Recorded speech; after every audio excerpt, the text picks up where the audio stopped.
guys, it's me Jam and welcome back again to Jamcrafts PH, and today I'm going to show you how to turn a typical wall clock into this awesome wooden wall clock. And you can also use mirror instead of wall clock. And it's pretty awesome.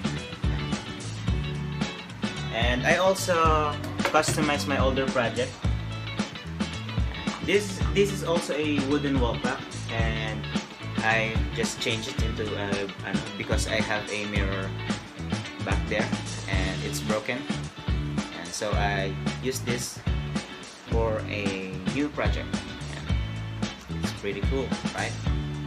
And before we get started, I just wanted to invite you to visit our social media accounts like Instagram and our Facebook page and join our first giveaway raffle, Thor Stormbreaker. Yan, so yan, huwag na natin patagalin pa. Tara na!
So, isa na namang project ang natapos mga kaibigan, and I hope na nagustuhan ninyo at nakakuha kayo ng mga simpleng ideas kung paano gumawa ng ganitong klaseng mga creation. So, before you dispose your unused things, better to do some recycling because you can do something beautiful out of recycled materials. And if you enjoyed my videos, please hit the like, subscribe, and share button and the notification bell para ma-update kayo kung may mga bago kong videos. Salamat!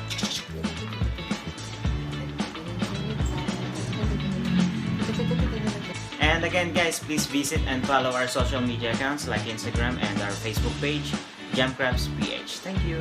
Ingat.